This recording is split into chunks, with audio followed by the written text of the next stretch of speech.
एक महीना हो गया यूएस ईरान वॉर को और अब बारी है सेकंड फेज के एग्जीक्यूशन की। नमस्कार, मैं हूं दीपक मुनि और आप हैं मेरे साथ धे टीवी पर। तो 7,000 यूएस मरीन्स जो यूएसएस त्रिपोली और यूएसएस बॉक्सर से मिडिल ईस्ट की तरफ रवाना हुए थे, वो फाइनली सेंट्रल कमांड को रिपोर्ट करते हुए अपनी मंजिल पहुंच चुके हैं। ये बात जो अभी तक बस एक पॉसिबिलिटी थी, वो अब एक ऑब्वियस ऑप्शन बन गया है। आसमान से तमाशा दिखाने का वक्त अब खत्म हो गया, बारी है अब जमीन पर उतरने की। जी हाँ, बूट्स ऑन द ग्राउंड अब कभी भी। हालांकि यूएस एडमिनिस्ट्रेशन का ये कहना है कि यूएस इस बारे में नहीं सोच रहा, पर यह सारा डिप्लॉयमेंट यहाँ पर इसलिए किया जा रहा है ताकि प्रेसिडेंट डोनाल्ड ट्रंप के पास वाइडर रेंज ऑफ ऑप्शंस रहें। अगर जरूरत पड़े तो बूट्स ऑन द ग्राउंड भी किया जा सके, पर बाकी सब कुछ तो ट्रंप ट्राई कर चुके हैं, बस यही एक बचा है, बूट्स ऑन द ग्राउंड। इधर ईरान भी इस डिसेप्शन के लिए इस बार सचेत है। निगोशिएशंस और बातचीत की आड़ में यूएस ईरान को पहले भी 2 बार धोखा दे चुका है, पर इस बार ईरान तैयारी में है। तेहरान टाइम्स के फ्रंट पेज पर इस इमेज के साथ ये मैसेज दिया गया है यूएस को और यूएस के सोल्जर्स को कि welcome to the hell.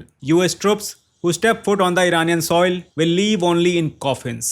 US soldiers जो ईरान की जमीन पर कदम रखेंगे वो वापस से ताबूतों में ही जाएंगे। देखिए, ये बात अब एकदम ओपन हो चुकी है कि यूएस का अगला मोस्ट ऑब्वियस ऑप्शन यही है, ईरान की जमीन पर कदम रखना। पर अब ये बूट्स कहाँ लैंड होंगे, ये एक टफ चॉइस होने वाली है। ऑप्शंस ये हैं। देखिए, रिजीम में कोई चेहरा बचा नहीं है जिसको उठाने के लिए वेनेजुएला टाइप कोई ऑपरेशन हो, इसलिए ऐसा कुछ होता मुझे दिखाई नहीं दे रहा। ईरान में इनरिच यूरेनियम का 400 किलो का स्टॉक पाइल है जो 60% तक इनरिच है। यूएस इसको सिक्योर करने के लिए नीचे उतर सकता है, पर अभी इस वक्त वो प्रायोरिटी नहीं है, क्योंकि प्रायोरिटी है straight of Hormuz. Straight of Hormuz को सिक्योर करने के लिए आसपास कई जगह इनको एक साथ पहुंचना पड़ेगा, क्योंकि ईरान किसी एक जगह से स्ट्रेट ऑफ हॉर्मुज को कंट्रोल नहीं कर रहा। वो सिंपली ऑयल और गैस टैंकर्स और बाकी कमर्शियल शिप्स को ट्रैक करता है। जिनको परमिशन होती है उनको जाने देता है, और जिनको परमिशन नहीं होती है, या फिर ये कहें कि अपनी श्रद्धा के हिसाब से जिनको चाहता है, उनको अलग अलग माध्यमों से हिट कर देता है। ईरान इस काम को अंजाम देने के लिए अनमैन्ड एक्सप्लोसिव बोट्स का यूज करता है। एक ड्रोन की तरह रिमोट्स चलने वाली ये बोट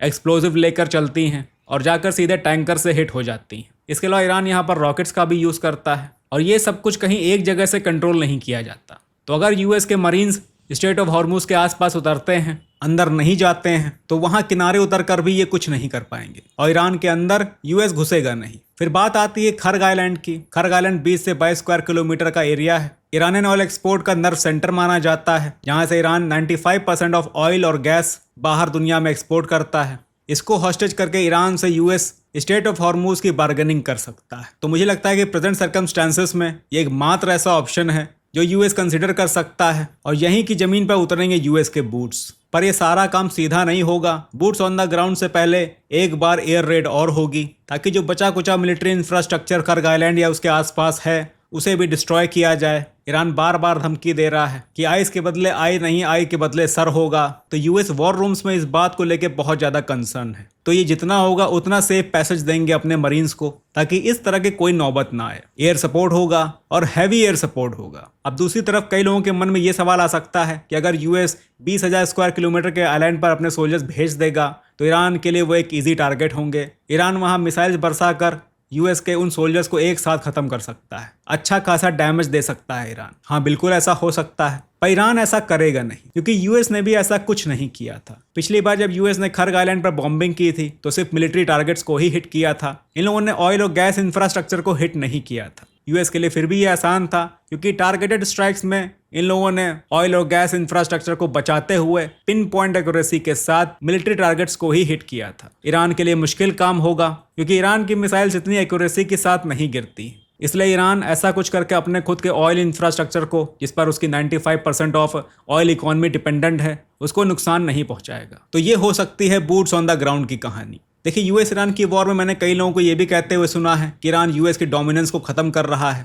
यूएस का वो वर्चस्व नहीं रहा जो अभी तक था, ईरान ने ये सब धो डाला। तो देखिए, ऐसा नहीं है। यूएस मिलिट्री दुनिया की सबसे फॉर्मिडेबल, एडवांस्ड और कोऑर्डिनेटेड मिलिट्री है। वर्चस्व इनका इसी में है कि जहां चाहे वहां घुसते हैं, हनुमान जी की तरह अशोक वाटिका को तहस नहस करते हैं, जितना चाहे उतने दिन वहां रुकते हैं, एडवेंचर करते हैं और वापस निकल आते हैं। नुकसान इनको होता है, और अच्छा खासा नुकसान होता है, पर इनको ये डर नहीं रहता है कि जिस कंट्री में ये घुस रहे हैं वो कंट्री बाद में इनके साथ कुछ कर सकती है। जब तक ये वहां पर रहते हैं तब तक वो कंट्री बस सर्वाइव करती है। ईरान भी बस सर्वाइव ही कर रहा है, और इस सर्वाइवल में वो यूएस को डैमेज तो दे रहा है, पर यूएस के मन में ये डर नहीं है कि इसका अंजाम क्या होगा। होता अगर ईरान के पास न्यूक्लियर वेपन होता। एनीवे, तो इनका जब तक मन होगा ईरान में भसड़ मचाएंगे, फिर वापस लौट जाएंगे। इनको कभी इस बात का डर नहीं रहता है कि वो किसी कंट्री के साथ मिलिट्री कन्फ्लिक्ट में आते हैं तो वो कंट्री इनको बाद में कोई डीप डैमेज दे सकती है, सिवाय एक रशिया के। इसलिए आप चाहे वियतनाम वॉर की बात करें, इराक वॉर की बात करें, अफगानिस्तान वॉर की बात करें, या अभी जो चल रही है ईरान की वॉर, आप बस सरवाइव करके इनका वर्चस्व खत्म नहीं कर सकते। इनका वर्चस्व उस दिन खत्म होगा जिस दिन से इनकी हिम्मत खत्म हो जाएगी कि किसी कंट्री के साथ अगर ऐसा करते हैं तो वो कंट्री बाद में पलट कर इनके साथ क्या करेगी। और इसीलिए ज़्यादातर कंट्री इनके साथ अलाइंड होकर काम करती हैं। यहाँ पर आप चाइना की बात कर सकते हैं। चाइना भले ही यूएस का एडवर्सरी है, पर चूंकि इनके बीच में जो एक इकोनॉमिक इंटरडिपेंडेंस है, इस वजह से चाइना कभी भी यूएस के साथ एक डायरेक्ट मिलिट्री कन्फ्लिक्ट में नहीं आएगा।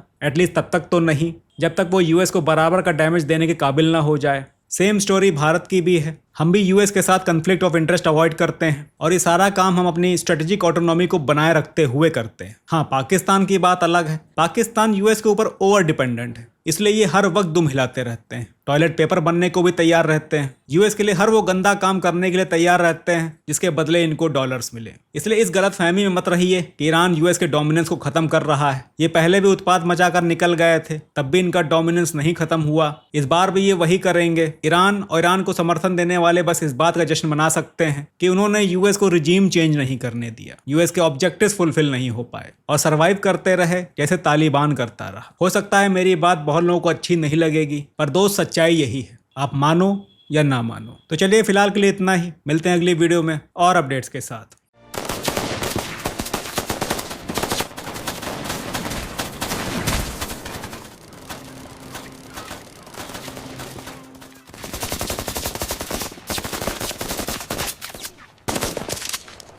Help! We need backup! You can do it, baby! Okay, that's enough!